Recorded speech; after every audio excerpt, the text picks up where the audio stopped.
Very good morning students. आज हमारा topic है important properties of vector addition. Important properties of vector addition. Students, पहली property है vector of the same nature, vectors of the same nature alone can be added. यानी हम same nature के vectors को add कर सकते हैं।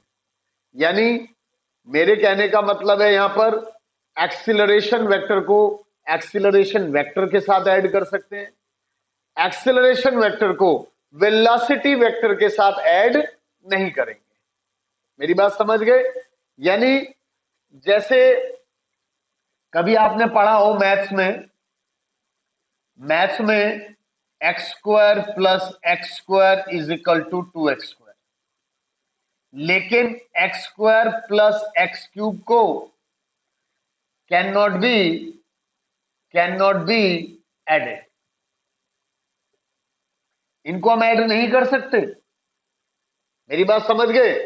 यानी मेरे कहने का मतलब है vectors of the same nature alone can be added.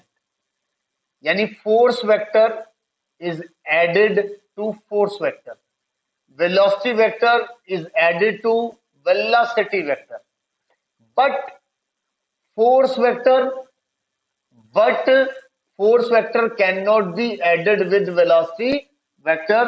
यानी फोर्स वेक्टर को फोर्स वेक्टर के साथ हम ऐड कर सकते हैं, वेलोसिटी वेक्टर को वेलोसिटी वेक्टर से ऐड कर सकते हैं, लेकिन फोर्स वेक्टर को वेलोसिटी वेक्टर से ऐड नहीं कर सकते।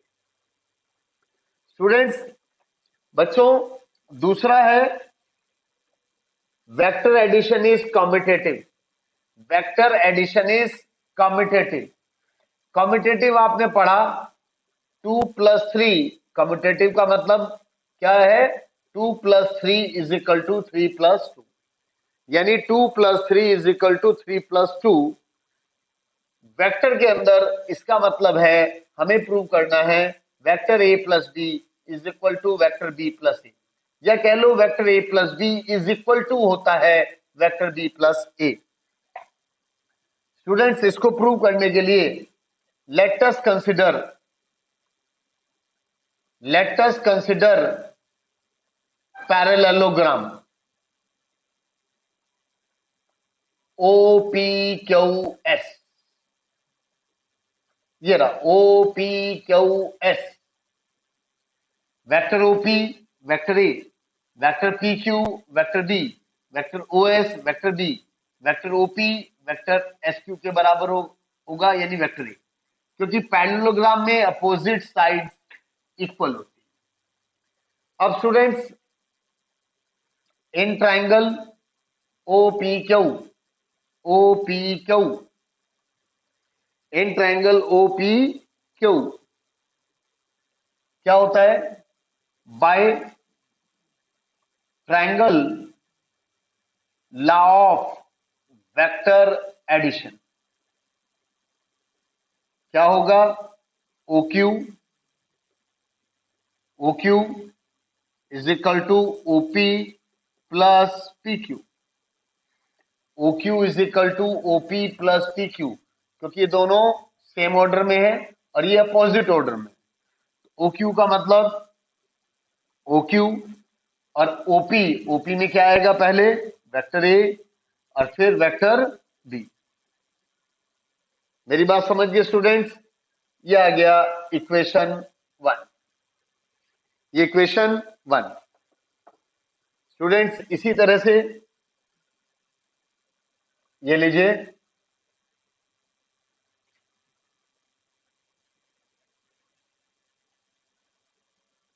ये लीजिए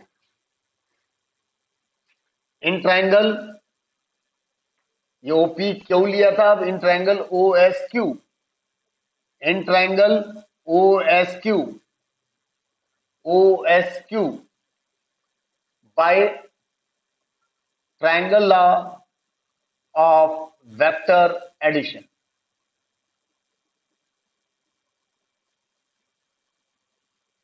क्या कहता है triangle law? O Q is equal to O S plus S Q.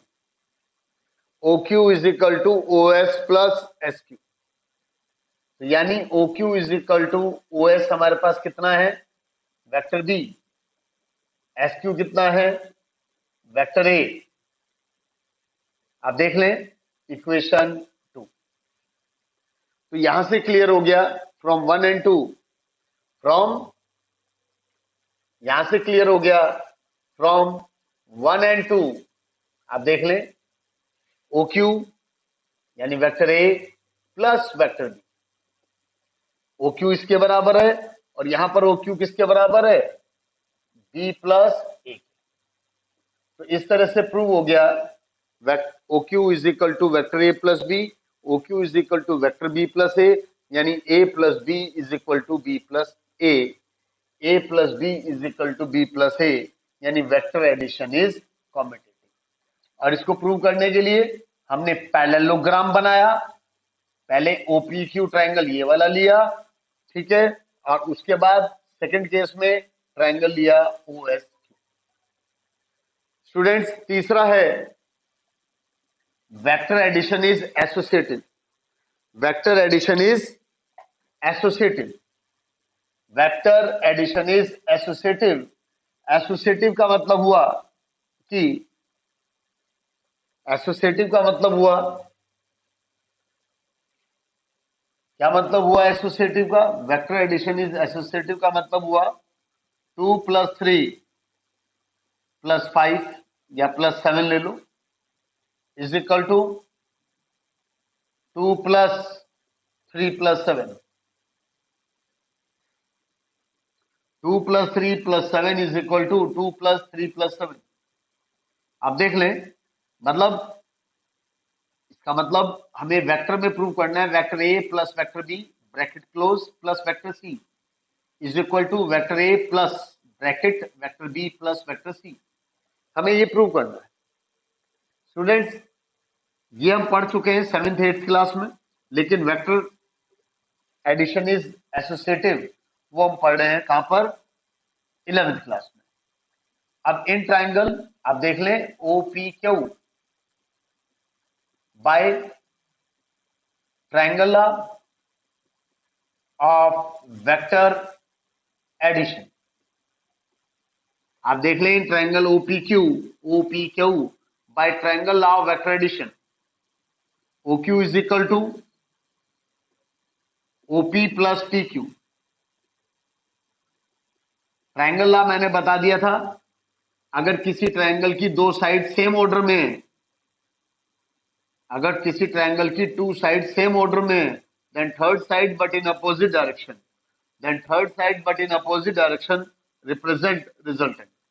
तो यहां पर O Q is equal to OP plus P Q. तो O Q is equal to OP किसके इक्वल है? वेक्टर ए के। पी क्यू किसके equal है? Vector B के। तो इसका मतलब ये हमारे पास आ गया vector A plus vector B, ये आ गया, ठीक है। अब इसी में आगे in triangle O Q S,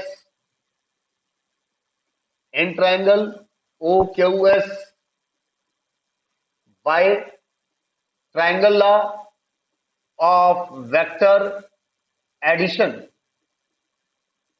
by triangle law of vector addition. तो O S is equal to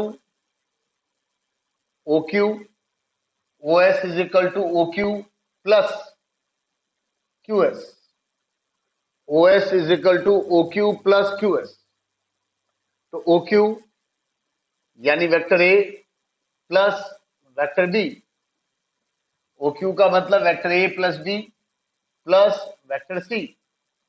आप देख लें ओ क्यू की वैल्यू ए प्लस बी, यहां से फ्रॉम 1, फ्रॉम 1।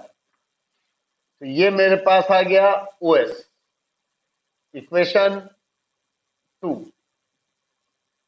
अब इन ट्राइंगल आप देख लें, in triangle P Q S, मतलब हमने ये प्रूव कर दिया कि OQ जो है, ये जो OQ है, ठीक है, इस ट्रायंगल को लेकर ये जो R है, R हमने किसके इक्वल प्रूव कर दिया, इसके बराबर। यानी वेक्टर OS किसके इक्वल है, R के। यानी मैं लिख सकता हूं vector R is equal to vector A plus vector B plus vector C। मेरी बात समझ गए? ये अब इन ट्रायंगल PQS, ये इंपॉर्टेंट भी है, ध्यान रखना, by triangle law of vector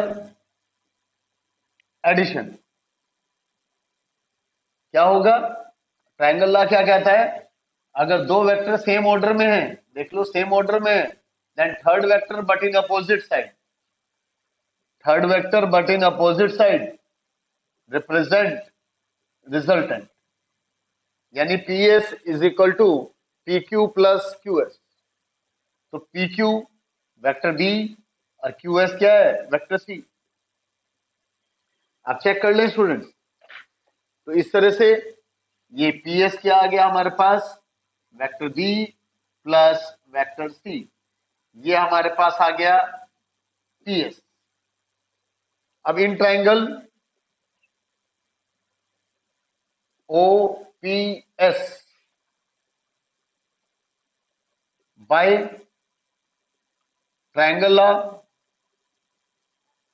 of vector addition, OS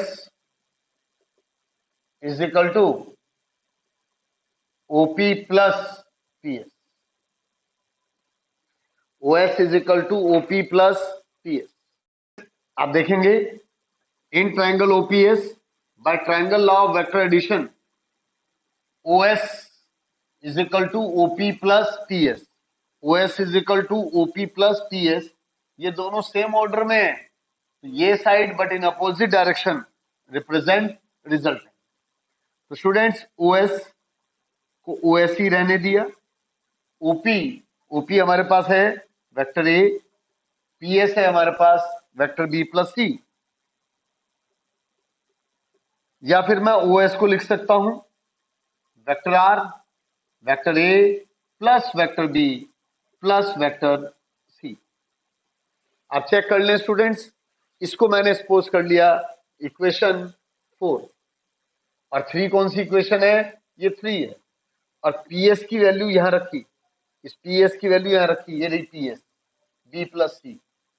PS की वैल्यू यहां रखी कहां से, फ्रॉम 3 से। अब चेक कर लें स्टूडेंट्स। अब इक्वेशन 2 और 4 को ध्यान से देखो, इक्वेशन 2 और 4, इक्वेशन 2 और 4 को ध्यान से देखो। यानी फ्रॉम 2 एंड 4, फ्रॉम 2 एंड 4, आप ध्यान से देखें, फ्रॉम 2 एंड 4, 2 यानी वेक्टर R किसके इक्वल है, vector A plus vector B plus vector C।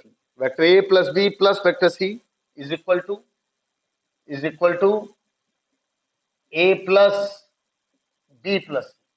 आप देख लें, R इसके बराबर है और R इसके इक्वल है, आप देख लें। तो ये दोनों जब R इसके इक्वल है, ये इसके इक्वल है, तो ये दोनों एक दूसरे के इक्वल होंगे, और इसको क्या कहते हैं, associative law. Hence associative law, hence associative law of vector addition is proved। इस तरह से associative law of vector addition को हमने प्रूव कर लिया स्टूडेंट्स। तो ये वेक्टर एडिशन की कुछ प्रॉपर्टीज हैं जिनको हमें याद रखना है, ध्यान रखना है। आगे कुछ कंसेप्ट है, न्यूमेरिकल है, जहां पर इनका यूज होगा। तो ठीक है स्टूडेंट्स, आज एक छोटा सा टॉपिक था जो मैंने आपसे डिस्कस किया। मेरे वीडियो को देखते रहें, शेयर करते रहें। Thank you very much.